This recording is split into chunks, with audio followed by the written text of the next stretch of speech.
अयोध्या के राम पथ पर ये जो दीपोत्सव की शोभा है, ये झांकियाँ अब निकलने वाली है। ये रामपथ की शोभा यात्रा में ये झांकियाँ हैं। ये झांकियों की विशेषता है कि ये सभी झांकियाँ ये रामायण के प्रसंगों पर आधारित है।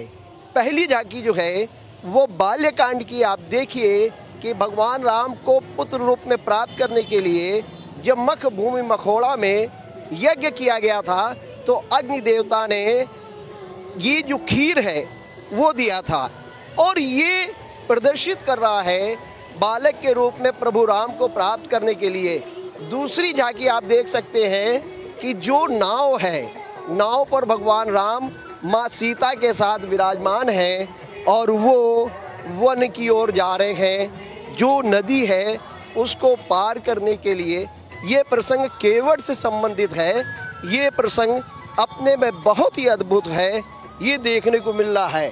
ये जो रामपथ की जो शोभा है, रामपथ की शोभा में आप देखेंगे कि इस शोभा यात्रा में ये जो अयोध्या कांड आपको दूसरी नंबर की जो झांकी है वो अपने में बहुत ही अद्भुत है, और कितने भक्ति भाव से लोग इसको देख रहे हैं। देखिए अभी एक बुजुर्ग जिन्होंने हाथ जोड़कर प्रणाम किया, इस शोभा यात्रा में जो दिख रहा है, जो सुंदरता दिख रही है, जो आध्यात्मिकता दिख रही है, वो इस शोभा यात्रा में दिख रही है। आप देखेंगे कि अगर 3 नंबर की झांकियाँ देखें तो तीसरे नंबर में जहाँ एक ओर राम और लक्ष्मण बैठे हुए हैं, वहीं दूसरी ओर पीछे पुष्पक विमान में रावण है। ये पुष्पक विमान का अपना बहुत खास जो आरण्य कांड है उसमें दर्शाया गया है। तो आप देखिए रावण को जो है ये किस तरीके से अट्टहास कर रहा है, ये दर्शा रहा है अहंकार का प्रतीक है। ये वो कैरेक्टर है जिसको कहा जाता है कि ये बुराई का कैरेक्टर है। इसी पर विजय करने के लिए भगवान राम ने लंका पर विजय प्राप्त की थी, रावण का वध किया था। इसके बाद आप देखें कि वो चौथा ये जो झांकी है वो अपने में बहुत ही अद्भुत है। हनुमान जी अतुलित बलधामा जो शक्ति के प्रतीक हैं, भक्ति के प्रतीक हैं, वो देखिए आप भगवान राम और लक्ष्मण को अपने कंधे पे बैठाए हुए हैं। ये प्रसंग अपने में बहुत महत्वपूर्ण है, और ये प्रसंग आप देखें कि ये जो प्रसंग है अपने में देखिए आप पीछे, इसके पीछे भी आप देख सकते हैं भगवान राम और लक्ष्मण बैठे हुए हैं। वहीं दूसरी ओर बाली का युद्ध चल रहा है।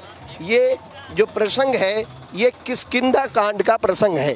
जो किष्किंधा कांड के प्रसंग को आप देख सकते हैं। इसके अलावा पीछे अगर आप देखेंगे तो वो भी अपने में बहुत अद्भुत है। देखिए ये सारी चीज़ें ये रामायण के प्रसंगों पर आधारित ये झांकियाँ बनाई गई हैं।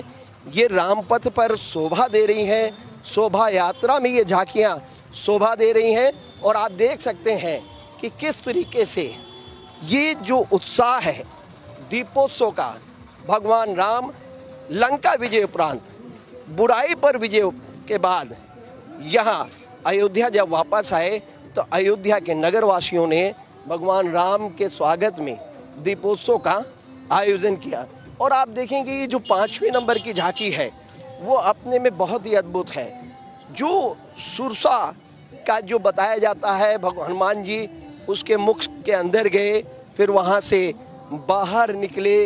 इस तरीके से ये जो झांकियाँ आप देख सकते हैं, ये झांकियों में जो अद्भुतता है, जो आध्यात्मिकता है, जो प्रसंग है, वो सभी रामायण से पर आधारित ये प्रसंग है और अपने में एक मैसेज देता है। आज के समय में अयोध्या नगरी के अंदर इस समय लाखों की संख्या में राम भक्त श्रद्धालु सिर्फ यही देखने आए हैं। जो दीपोत्सव है उत्तर प्रदेश सरकार के जो 8वां दीपोत्सव है उसको देखने आए हैं। हम कुछ श्रद्धालु हैं, उनसे बात करते हैं। आप कहाँ से आई हैं? आप कहाँ से आई हैं? हम दिल्ली से आए हैं।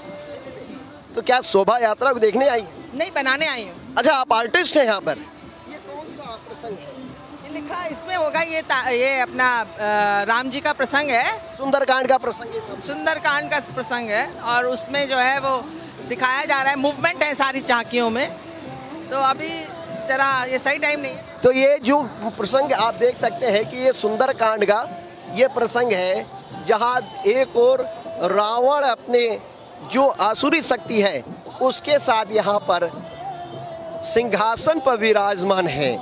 तो वहीं दूसरी ओर यहाँ आप देखिए कि भगवान राम अपने जो वानर हैं, भालू हैं, उनके साथ जो है वो ये सामने उसके युद्ध के लिए तैयार हैं। और इसी तरीके आप देखिए कि यहाँ पर जो लोक कलाकार हैं, लोक कलाकार भी ये जो अद्भुत छटा दे रहे हैं।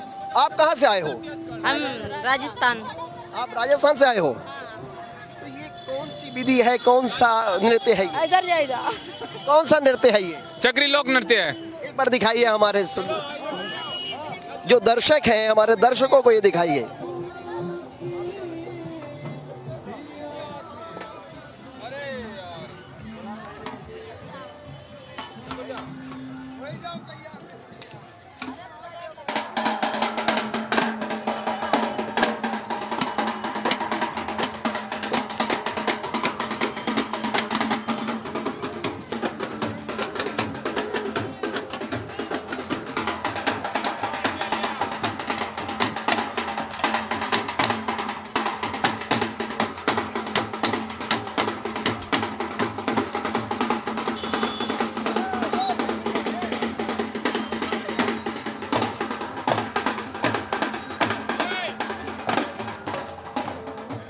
आप देखिए ये जो राजस्थान के लोक कलाकार हैं यहाँ पे आए हुए हैं, इनसे जाने की कोशिश करते हैं। आप ये किस तरीके का नृत्य है, कैसी कला प्रदर्शित कर रही हैं? ये इस नृत्य को क्या कहेंगे आप? नृत्य को क्या कहेंगे आप इसको? ये कौन सी कला? चक्री नृत्य। चक्री लोक नृत्य है। राजस्थान की बहुत सुप्रसिद्ध, देश विदेशों में मशहूर है, पूरे इंडिया में, देश विदेशों में चक्री नृत्य के नाम से। आप अयोध्या में आए हुए हो, यहाँ पर दीपोत्सव जो है ये आयोजित हो रहा है, आप रामपथ पर हैं, बहुत भव्य और दिव्य अयोध्या दिख रही है, क्या कहें? बहुत खुशी की बात है, हमेशा ये कार्यक्रम होता रहे और हमको मौका मिलता रहे, अयोध्या भगवान राम के दर्शन होते रहे, अयोध्या नगरी के दर्शन होते रहे, हमारा यही है। तो देखिए ये जो लोक कलाकार हैं ये अपने में बहुत ही आनंदित महसूस कर रहे हैं, क्योंकि ये जो आज का दिन है, आज के समय है, मुख्यमंत्री योगी आदित्यनाथ ने जिस तरीके से अयोध्या का विकास किया, डेवलपमेंट किया, रामपथ पर जिस तरीके से दीपोत्सव और शोभा यात्रा निकल रही है, ये जो लोक कलाकार हैं वही आनंदित नहीं है। अयोध्या में आने वाला हर भक्त यहाँ अपने आप को आनंदित महसूस कर रहा है, जैसे उसको ये प्रतीत हो रहा है कि वो इस समय त्रेता युगीन अयोध्या में है। कैमरा सहयोगी राहुल के साथ मनमीत गुप्ता, भारत एक्सप्रेस, अयोध्या।